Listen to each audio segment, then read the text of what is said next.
Bonjour à toutes et à tous, bienvenue dans ce webinaire. Je suis Eric Cludenot, consultant SIX-ID en France.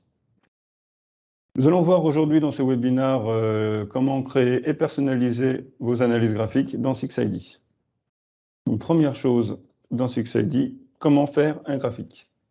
Donc soit à partir directement d'une liste, j'ai une liste par exemple le CAC 40 ici, je clique directement droit sur ma valeur, j'appelle le graphique, et j'ai directement un graphique qui va s'afficher avec la possibilité d'étendre les fenêtres. Si je double-clique sur la barre de la fenêtre, je vais directement la voir en plein écran. Je redouble-clique, il se remet à la taille initiale.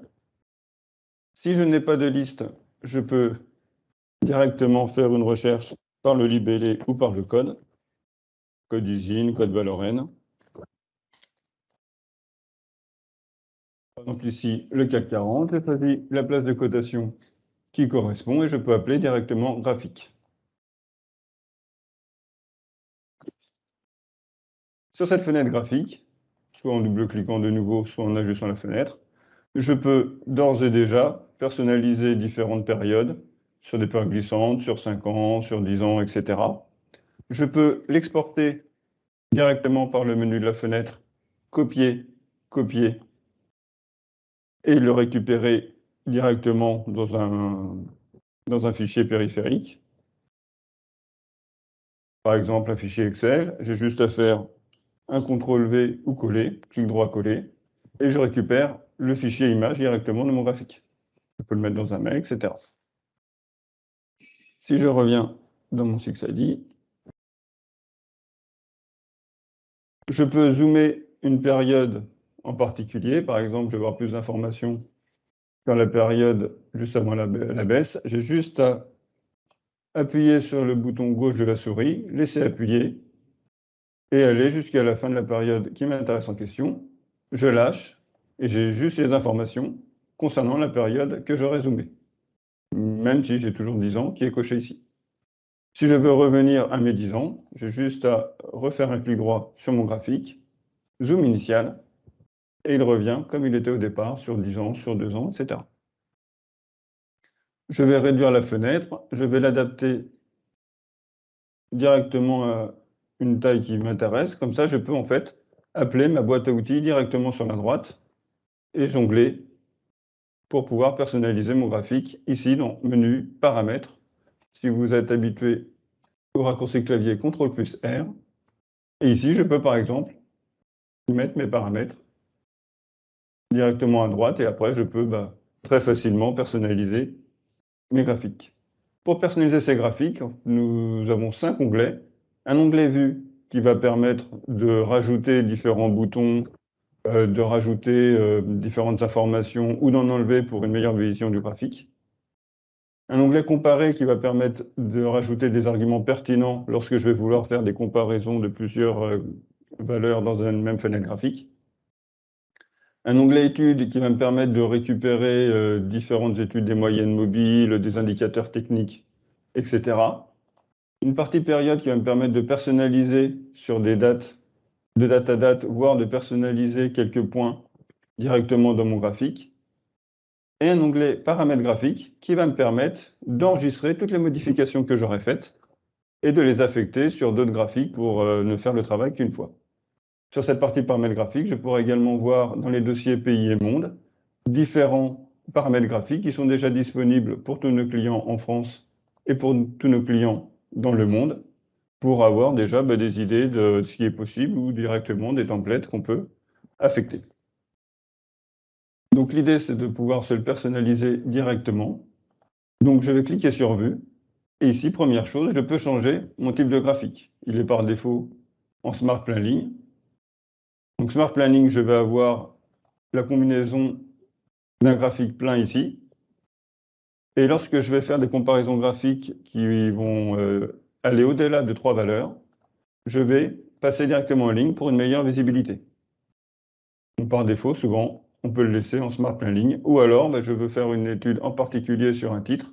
Et dans ce cas-là, je vais le faire en chandelier ou en barre.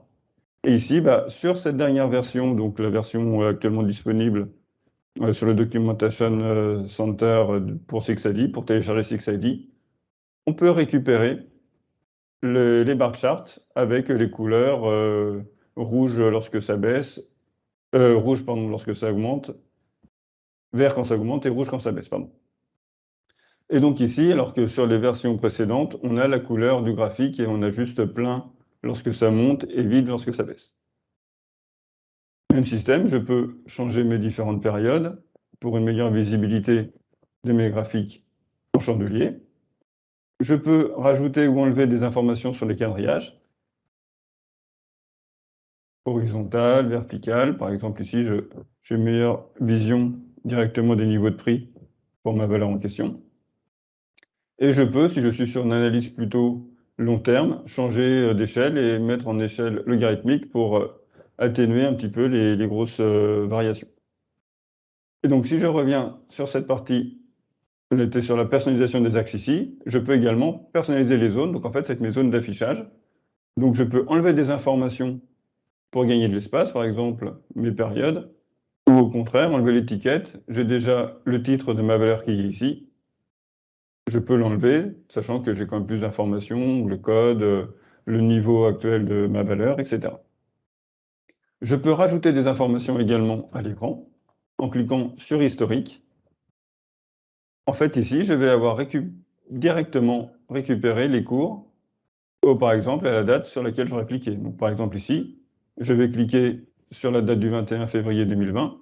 Et comme je suis sur un chandelier, je ne récupérerai non pas que le cours dernier, mais également le plus haut, le plus bas, le cours d'ouverture, le cours de clôture, directement. Et à chaque fois que je vais cliquer, je vais avoir l'information qui s'affiche également sur le pop-up qu'on voit à l'écran. Je peux rajouter des boutons, par exemple ici, annotation. C'est ce qui va me permettre, par exemple, de rajouter une flèche pour expliciter une partie du graphique. Donc chaque ajout peut être personnalisable également. Donc, par exemple, je peux aller dans Propriétés de ma flèche. Je vais avoir une fenêtre qui va s'afficher ici. Et je peux jouer sur la largeur, l'épaisseur de la ligne, le style. Par exemple, cette flèche, je veux qu'elle soit des pointillés, je veux qu'elle soit plus épaisse. On peut même jouer sur la taille de la flèche et le sens, etc., avec l'aperçu qui apparaîtra ici. Je clique au nom de l'aperçu. Je peux rajouter une zone de texte. Par exemple, je vais mettre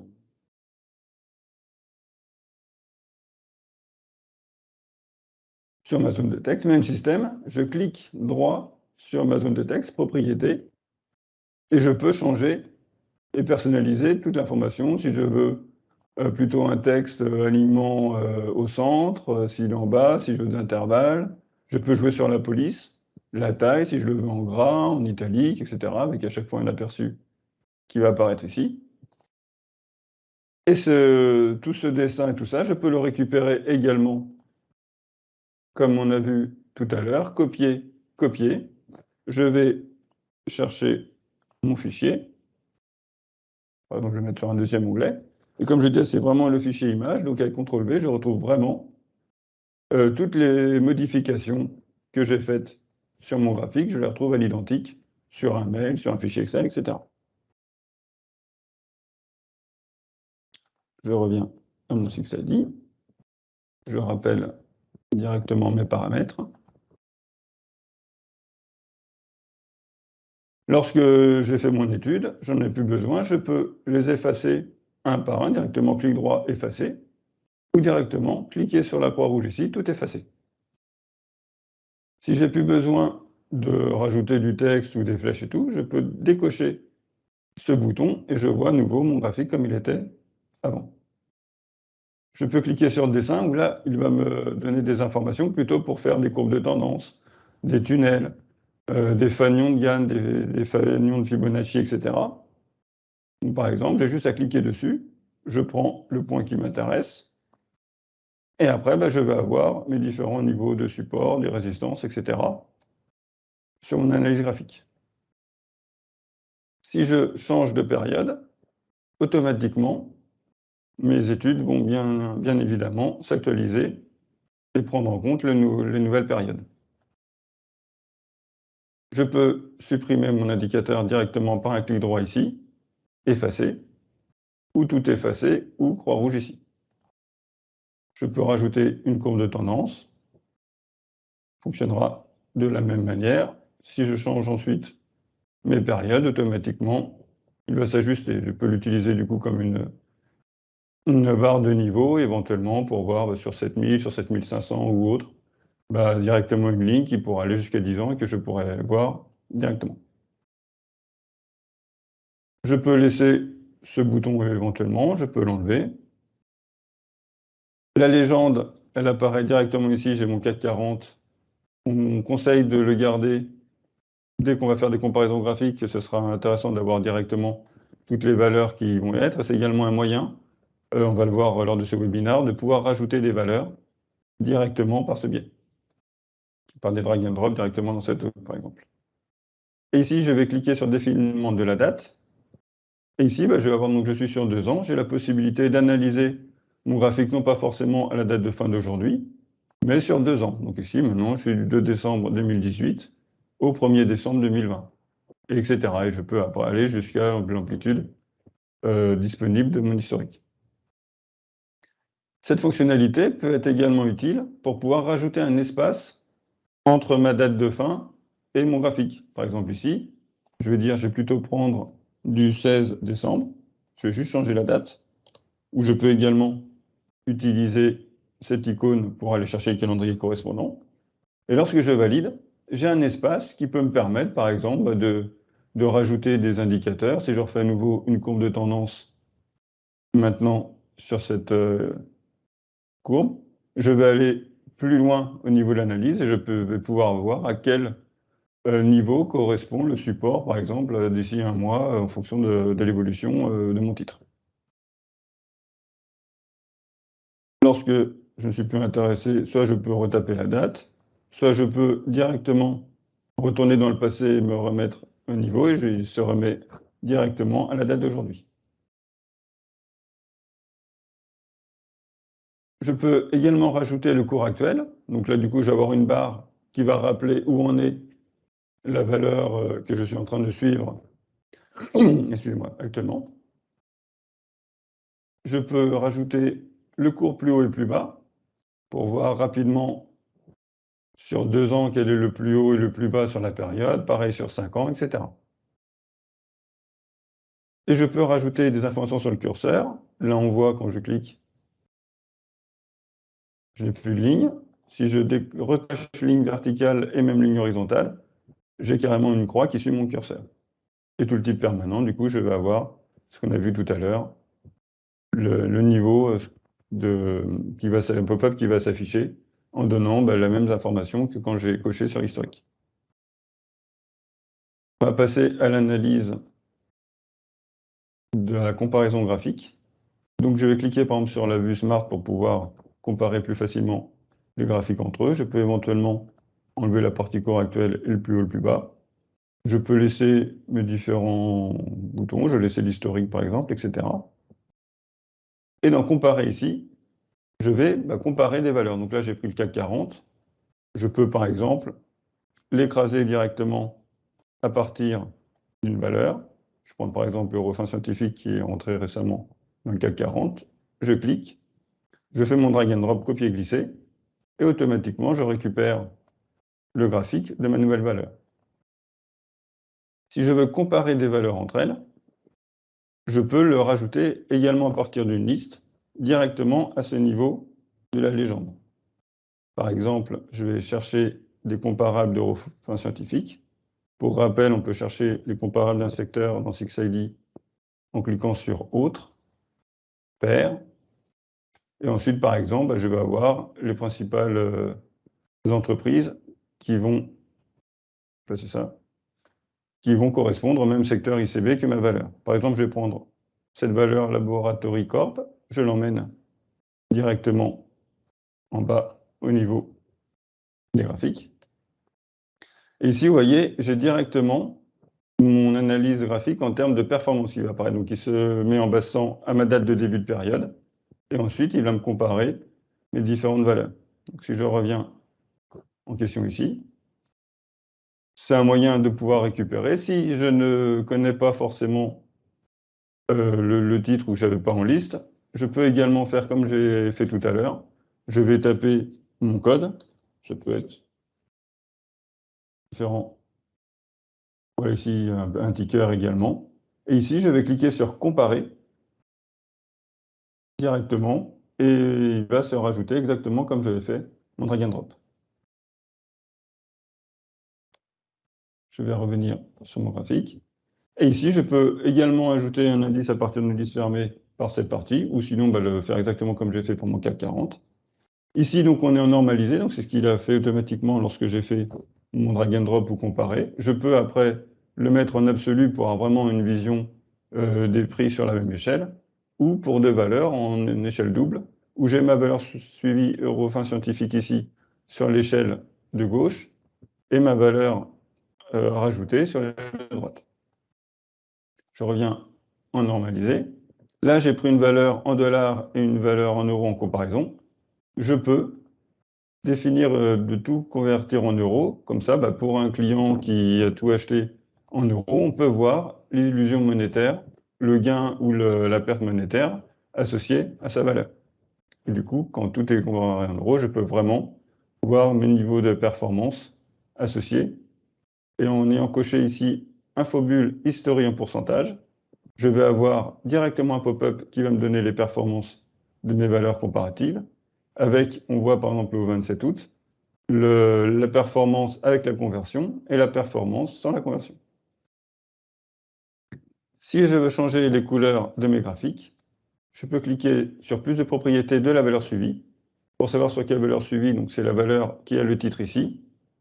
Il y a le point sur la valeur. Si je veux changer de valeur suivie, j'ai juste à cliquer sur la légende, sur la nouvelle valeur, ou à mettre le point sur la valeur qui correspond ici. Et là, du coup, par exemple, Laboratory, je ne le veux pas en blanc. Je clique sur plus de propriétés. Je vais changer les couleurs. Alors, je peux changer par défaut sur un panel restreint. Et je peux, après, dans personnaliser, avoir tous les champs de couleurs possibles. Et éventuellement jouer sur toutes les teintes de chaque couleur, TSL, RVB, et voir mettre le code couleur informatique correspondant, si je veux vraiment un type de couleur particulier. Ici, je vais le mettre en bleu foncé, par exemple. OK, je peux également rendre ma courbe plus épaisse avec la largeur. Et après, je peux cliquer sur Appliquer. Et je vais avoir directement mon information disponible ici, changer. Mon graphique beaucoup plus épais, etc. Si je veux faire la même chose avec l'autre valeur, j'ai juste à changer ici de valeur suivie et à faire la même manipulation avec plus de propriétés. Ces informations, je peux directement aller changer de période, donc personnaliser comme on a vu. Donc je peux, là je suis sur une période prédéfinie de 2 ans. Ici, dans personnaliser, je peux définir vraiment les dates qui m'intéressent avec l'aide d'un calendrier. Vraiment une période en particulier, par exemple, je vais prendre cette date-là, et là je vais avoir la période personnalisée sur laquelle je peux également le copier, etc. Lorsque je suis sur une période de moins de 6 mois, par exemple, je vais prendre 3 mois ici, je vais enlever une valeur, donc là j'enlève juste l'affichage. Si je veux le supprimer, je peux faire après effacer tous les instruments, ou je supprime directement mon code, et j'appuie sur Entrée pour valider que cette ligne n'est plus valide. Je peux revenir directement, par exemple, sur ma période ici. Et en fait, sur le trimestre, là, on voit, on a un cours dernier par date. Je peux, soit ici, lorsque mes paramètres sont ouverts, soit à partir d'un clic droit, en cliquant sur graphique historique toutes les 5 minutes, incrémenter mon graphique de tous les intradés 5 minutes filtrés. Ce qui fait que du coup, quand je vais avoir, par exemple, une information en performance ou autre, je vais avoir la date, mais également l'heure, et je peux avoir une idée de la volatilité des différentes journées lors de mon analyse. Je peux rajouter des points de conflation, là on est donc sur tous les 5 minutes. Je peux éventuellement dire, je veux juste un point toutes les heures, etc. Toutes ces informations, ces changements de couleur, ces changements de période, ces changements de style, ces affichages, etc., je peux les enregistrer en tant que paramètre graphique, je clique sur le menu, je vais sur Enregistrer, sauvegarder paramètres graphiques sous, je les retrouve, je peux mettre le nom, je peux créer un dossier par thème de paramètres graphiques et je retrouve dans Utilisateur. Et par la suite, je peux l'affecter en double-cliquant directement sur une valeur, sur un graphique, sur un de mes paramètres. J'ai affecté les informations qui m'intéressaient. Et je peux également directement dire ce graphique-là, je le veux pour dès que j'appelle un graphique comme on a fait au début de la session, clic droit, graphique. Dans ce cas-là, je peux définir comme un graphique par défaut. Donc je vais aller directement sur celui qui m'intéresse, clic droit, et je vais dire établir comme style d'historique par défaut. Et si j'avais fait un intraday, donc la même chose avec intraday ici, établir style d'intraday par défaut. Voilà, cette session se termine. Nous verrons dans un prochain webinaire consacré au graphique toute la partie études et d'autres modules d'analyse graphique pour aller plus loin dans l'analyse chartiste. J'espère que ce webinaire a permis de répondre à certaines de vos questions. Si vous souhaitez en savoir plus sur nos vidéos en ligne, une démo ou tout autre sujet, n'hésitez pas à contacter votre équipe SIX qui reste à votre disposition. À très bientôt pour un prochain webinaire.